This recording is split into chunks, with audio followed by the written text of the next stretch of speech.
শীতকালের অবিচ্ছেদ্য অংশ খেজুর রস আর গুড়। প্রকৃতির এই উপাদান ছাড়া যেন শীত উদযাপন অসম্পূর্ণ।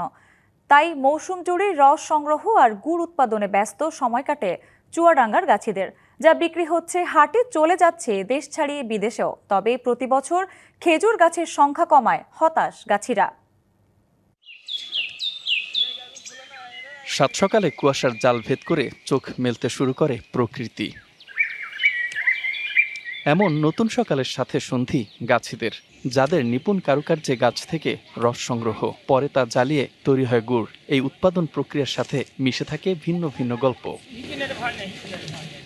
চুয়াডাঙ্গার দামুরহুদার জয়রামপুর গ্রামের বাসিন্দা মোবারক হোসেন নিজেই যেন এমনই এক গল্পের বাস্তব চরিত্র। কুয়াশাচ্ছন্ন ভোর থেকে চুলায় আগুনের জাল আর কড়াইয়ে রস থেকে গুড় তৈরির প্রচেষ্টা তার। প্রায় 2 ঘন্টার অপেক্ষা শেষে তরল রস জমাট বাঁধতে শুরু করে। কিছুক্ষণ আগের সেই রস রং বদলে হয় গুড়। মোবারকের সকালের মতোই বাকি গাছিদেরও কর্মব্যস্ততার চিত্রায়ন এটি। কার্তিক মাস থেকে আমরা শুরু করি, 4 মাস আমরা এই কর্ম। আমাদের বেতন হলো 20,000। আমরা কার্তিকের প্রথম থেকে গাছ তোলা শুরু করি, নদী মারার পরে আমরা রস সংগ্রহের কাজ শুরু করি। এভাবেই হাড় ভাঙা পরিশ্রম ও কসরতের ওপর নির্ভরশীল হাজারো গাছি পরিবারের জীবন জীবিকা। আমার নিজের নাই, অল্প গাছ আছে, পরের গাছ 400 টাকা মাথা আমি কিনি। এই কিনে ওদের দিয়ে আমার কিছু থাকে। সানশাইন আটা ময়দা সুজি, ভালোবাসায় তৈরি। খেজুর গাছ এখন ওই বড় হয়ে যাচ্ছে, কেটে ফেলছে, নতুন করে কোনো লোকজন আর গাছ লাগানোর কোনো উদ্যোগ নিচ্ছে না। এখন গুড় হাটে তোলার পালা। সরোজগঞ্জ গুড়ের হাটে ক্রেতা বিক্রেতাদের হাকডাক। অনলাইনেও গুড়ের বেশ বেচাকেনা। সব জায়গা থেকে গুড় যায় এখান থেকে, এবং সারা বাংলাদেশে সাপ্লাই হয়। অন্যান্য হাটের তুলনায় এই হাটের মান ভালো এবং দামও মোটামুটি ভালোই আছে।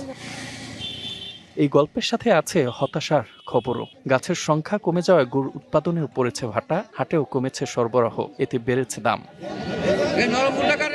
এদিকে ভেজালমুক্ত গুড় উৎপাদন বৃদ্ধিতে কাজ করছে স্থানীয় কৃষি ও কৃষি বিপণন বিভাগ। কৃষি বিপণন অধিদপ্তর সবসময় মনিটরিং এর মাধ্যমে বাজারে যাতে ভেজাল গুড় না আসে এবং কৃষকরা ন্যায্য মূল্য পায় এই ব্যাপারে কাজ করে যাচ্ছে। এই বছর আমাদের লক্ষ্যমাত্রা নির্ধারণ করা হয়েছে, আমরা 2700 মেট্রিক টন এখান থেকে গুড় সংগ্রহ করব। চুয়াডাঙ্গার গুড় অবশ্যই এটা আমাদের জন্য একটা ব্র্যান্ড। কৃষকরা এটার মানসম্মত যে গুড়, সেটার কোয়ালিটিটা যেন সবসময় ঠিক রাখে। এবার চুয়াডাঙ্গায় রস সংগ্রহ হচ্ছে 2,71,000 গাছ থেকে। এ থেকে গুড় পাওয়া যাবে 2,700 মেট্রিক টন, যার বাজার মূল্য প্রায় 80 কোটি টাকা।